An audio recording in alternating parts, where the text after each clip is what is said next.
Carl and Lou here from Games, Brains and Head-Banging Life, gbhblofficial.com for short. And we've talked about 28 days later. We did promise we'd be talking about 28 weeks later, so we are.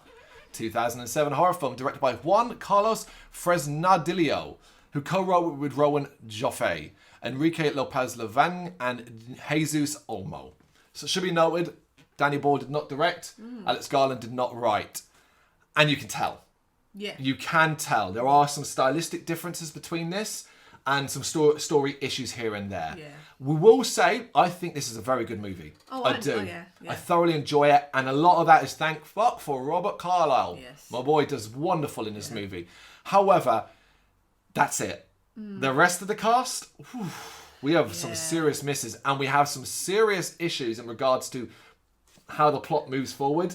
Yes. And we're going to get into about the kids and getting out and the military operation and stuff the like amount of that. access that Robert Carlyle, the whole shebang. Yeah, we will. It has got its problems, but it is still thoroughly enjoyable. As I said, it stars Robert Carlyle. It also stars Rose Byrne, Jeremy Renner, Harold Perrineau, Catherine McCormack, Imogen Poots, and Idris Elba. A couple of these before they were really, really big. Like Idris Elba for Scars. And Rose Byrne. Rose Byrne. Jeremy Renner. Well, this is way before Hawkeye. Yeah. So, again, possibly not that big either.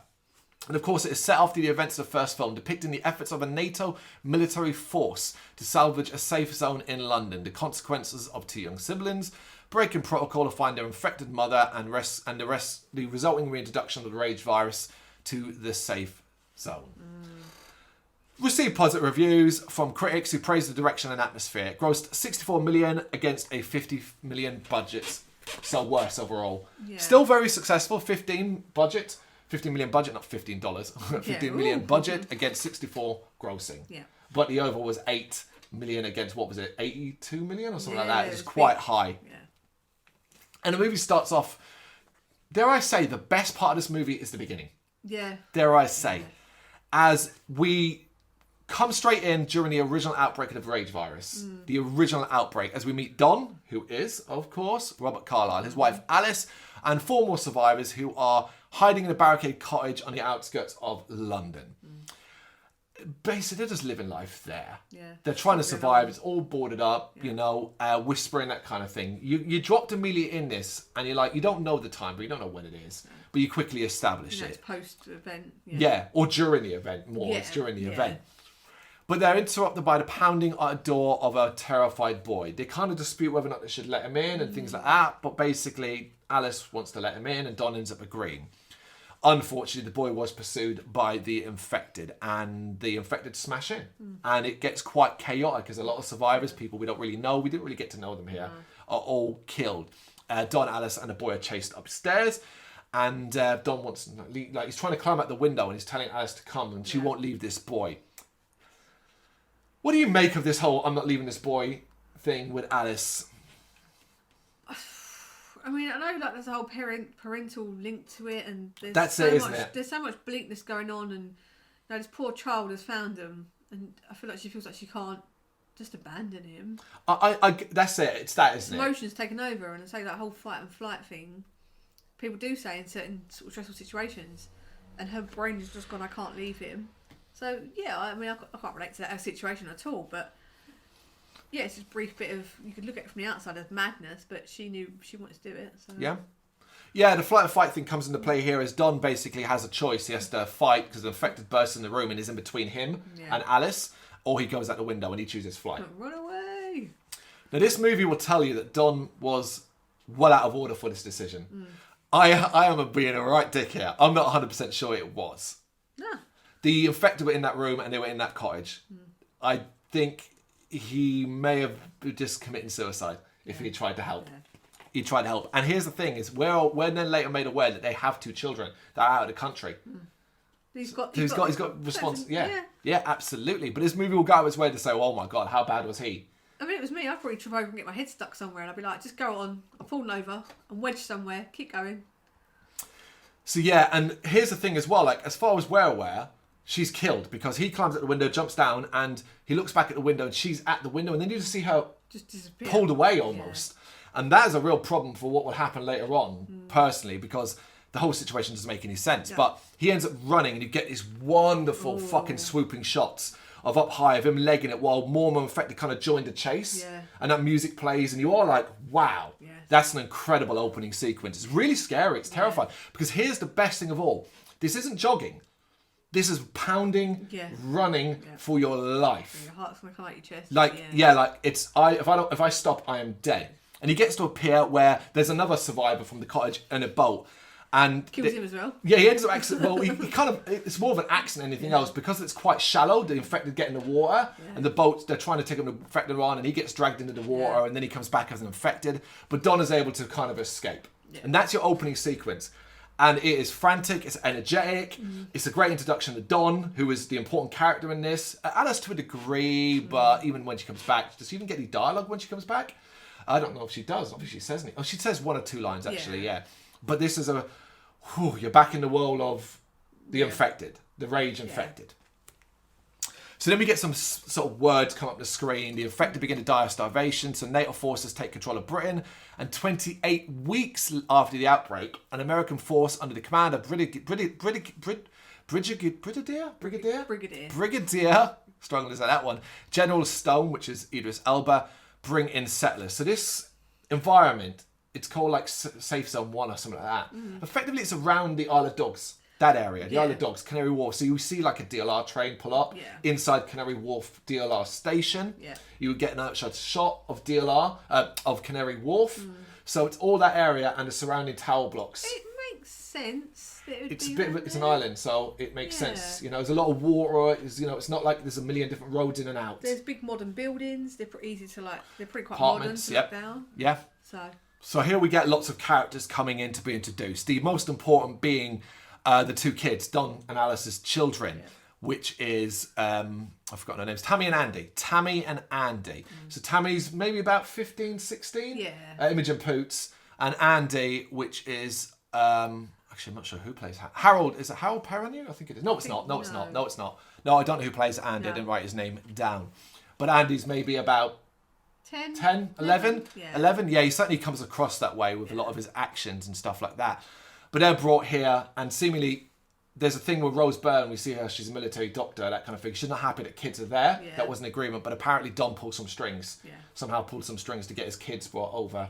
He can do a lot, can't he? Yeah, we're going to get into Don's Don's abilities and what he was given access to. Yeah.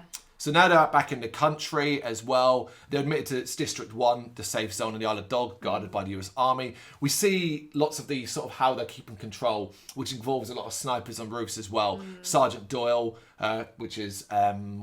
I can remember Hawkeye. It's not his name. No, yeah, it's Hawkeye, basically. He's a sniper. And we get the pilot as well, which is Flynn. They're kind of the people that are guarding the area. Get some army banter between them kind of thing. It's just nice not to have a bunch of dickheads. Yeah.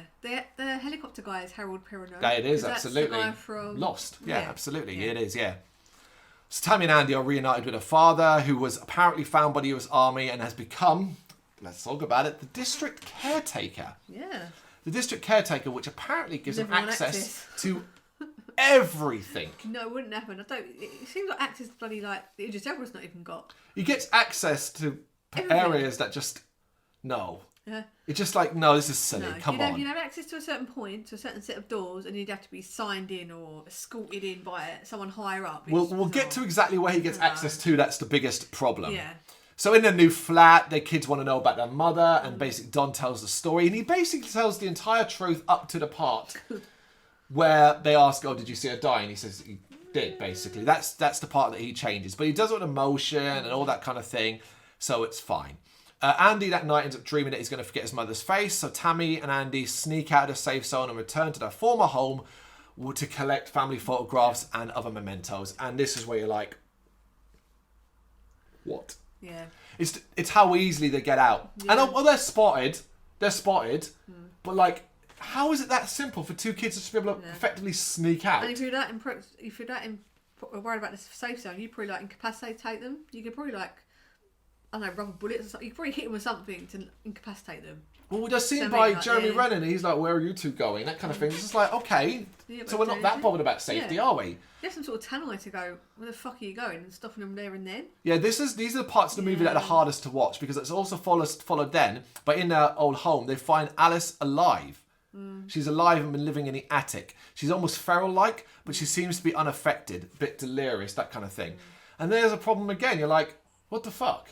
Yeah. Like, what? So an infected bit her and then left her? That's not how they operate. No. They would have smashed her into pieces. Yeah. We would see that later on with what Don does to her. There's no control about the event of the beginning of the film. Yeah, it's just like, wait, how did she get out so unharmed? Yeah. All right, she's infected, as we will find, but like, come on, man.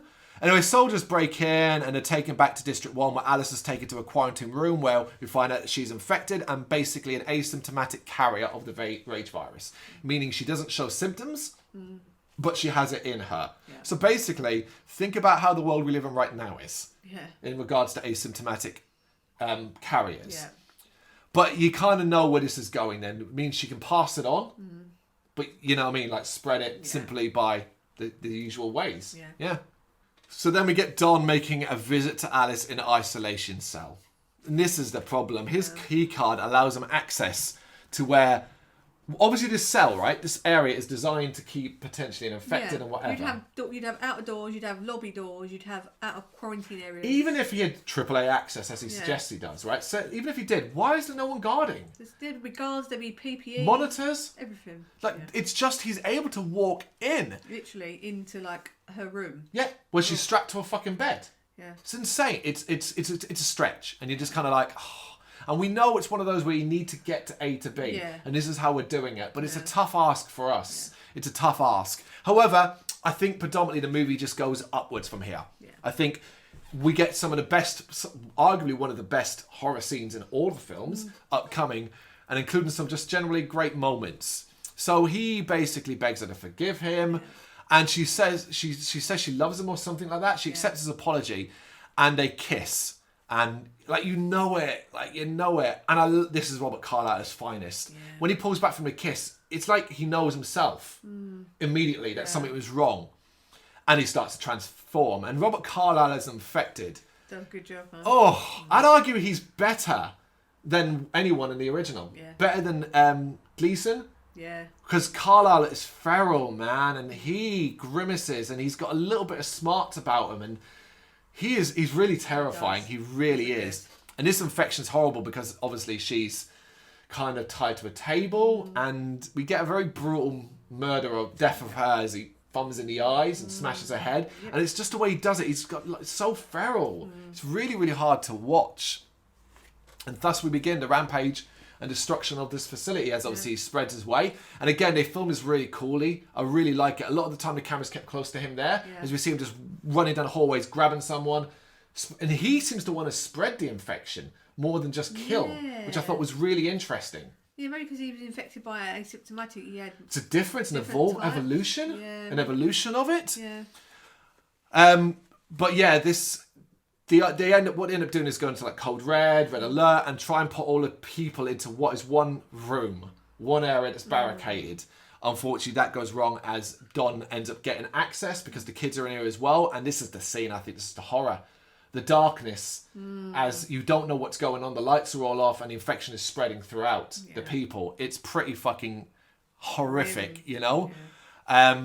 This General Stone is realising control is being lost as well. Scarlet, which is, what's her face? Rose Byrne's character, interested by the asymptomatic thing, wonders if it can be the kids might have it as well, which could potentially be, you know, an answer to the cure, you know. So she's kind of like, look, they must be kept alive, you know.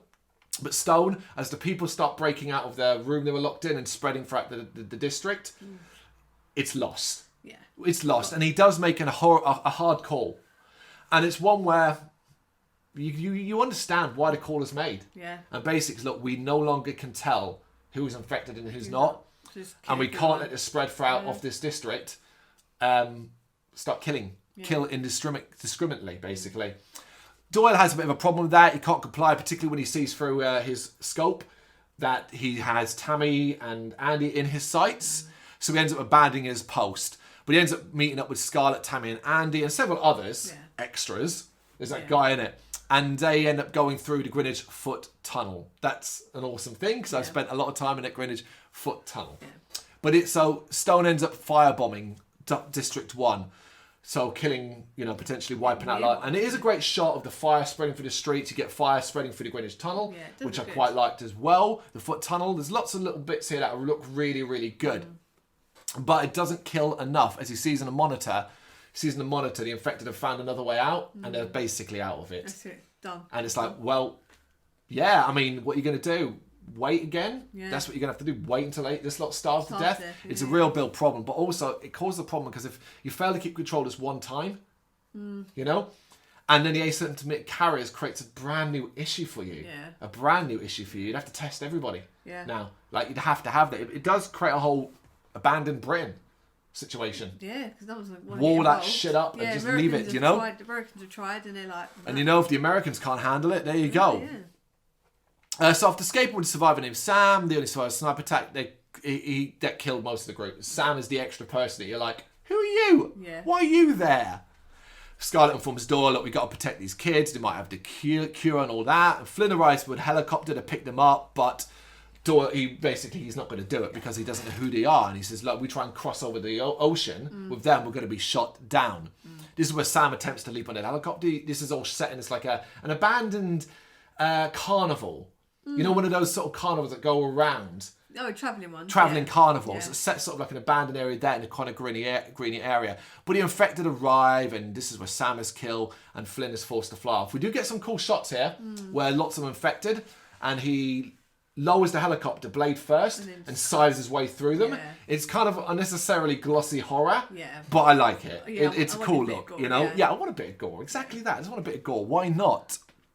Flynn contacts Doyle by radio, tells them, look, leave those civilians, I'm not picking them up, and head to Wembley Stadium. That's where he's going to be, Which is cool. We're going to Wembley. Yeah. And it was quite fun at the time of recording of this. That's where I still worked around that area. And I've worked around that area for the last 5 years. Yeah. So a lot of that was familiar to me as well. Doyle does ignore his instructions and escorts Andy and Tammy and Scarlett to Wembley. They end up breaking into an abandoned car to escape as nerve gas is then shot. This is a little bit too random for my liking. Like, nerve gas is being spread through London to hopefully gets kill the infected. But, like, haven't they moved so far away from District 1? How are these people with the flamethrowers and nerve gas here behind them already? Yeah. It's a bit like, how and why? They're just stepping out of, like, oh, it's nerve gas, it's here suddenly. Yeah, like, okay. It's a bit of a jump in time, isn't it? Yeah, it is a bit of a jump. Anyway, they're struggling to start the car. So Doyle gets out and he's pushing it to get the engine going. And shockingly, he dies here. As he gets set on fire by one of the flamethrowers. Yeah, it's a bit harsh, a bit like, whoa. Yeah, didn't expect it to happen, but... Yeah. It's nice I'm sort of having like a stand-up character, Yeah, he dies here. Scarlett ends up escape, and they get chased by a gunship as well, and drives Tammy and Andy into an underground station as well. And this is where they continue on foot. The problem is it's pitch dark, and we basically slip into found footage territory here, as she uses the night vision of his scope, Doyle's scope, to look around. I don't really love this part because it's a bit found footagey, and well, I know it's supposed to be disorientating. We're kind of at the end game. I don't really need this right now. No. But somehow, and again, you're kind of like, huh? Donna's here. Yeah. Like, he's tracked them all the way here. Yeah. And it's like, okay. And he kills Scarlett. I do like the death of Scarlett because she basically gets hammered over and again with the gun, and we see the cameras that keep smashing into her face. Yeah. I've seen that death done before in other movies, but I like its brutality. It's still very brutal. Yeah, because here's the thing. These characters I don't really care about. No. I never really got connected to any of them. No. And like early on, the Tammy and Andy's behaviour and what being the ones effectively responsible for this, I'm not warm to them. No, and they're old. Like they are old enough to know better. Yeah. Yeah. But he also bites Andy in this, and Tammy is the one that's shooting Dom before he can kill Andy. But Andy remains symptom free. But we see one of his eyes change colour, so there's a clue that he's got the rage virus in him, and so on. Yeah. They continue to the stadium, and it's some pretty horrible CGI to make Wembley look abandoned. It's like it's Wembley Stadium, but we've CGI'd up the grass to make it look longer and abandoned. It's not great. Flynn is there. He's not happy to see them, but when they sort of explain themselves, he agrees to fly them across the English Channel to France, as Doyle requested.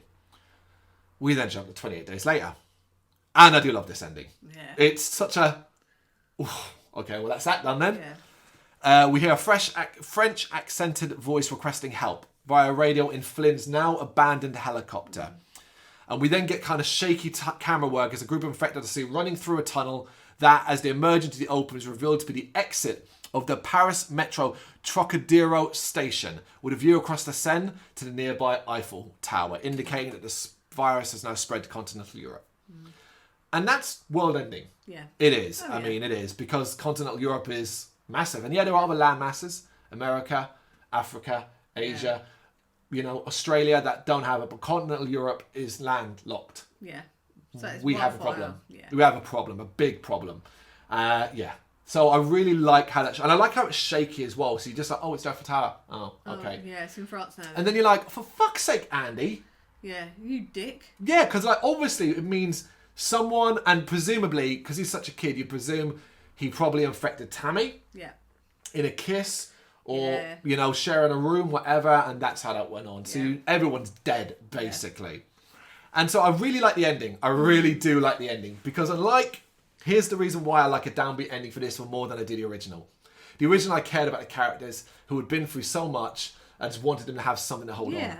Here, we've got a bunch of characters who behave selfishly, all of them, from Don throughout, and just, they behave selfishly, do things, and are the cause of a lot of these problems, are the cause of all of these problems. And then we've got an army the army who seems so stupid. I just can't get my head around. We picked up Don, found out that he's a handyman, effectively, and then went, sweet, we need one of you. Go wherever you want and fix things. Yeah. What? Like, at least give him some sort of some sort of army background, or explain. I mean, is that? I can buy into that he is that sort of person, and in an attempt to rebuild, an engineer, attempt to build, but it's the all access thing, and he implies that he's his own boss as well. Because we don't see anybody else working under him or anything like that, which is even madder. Because you're like, we can't do everything on your own. And wouldn't the military have brought over engineers and handymen and stuff like that? Team, just random Scottish dude who's going to be a handyman. And what really doesn't help is we never really see Don interact with anyone of importance in the army. It feels as stupid as, remember that, what was it? Stupid, yeah. That skyscraper, when the whole security system for this entire block of flats. Yeah. Not block of flats, but it's giant building. The Rocks movie, through a fucking iPad. Through an iPad, yeah. It's just where you're like, this isn't how things would be. And it's a real stretch. And then, so we can forgive that. But then you're also asking me to... asking me to forget and ignore too many things. You're asking me to accept that those kids can not only sneak out with ease, that immediately they're not picked up by a unit that's on the other side of the bridge to pick up anybody that might sneak off. Yeah, and a show an adult's trying it, because what? Other people haven't tried it?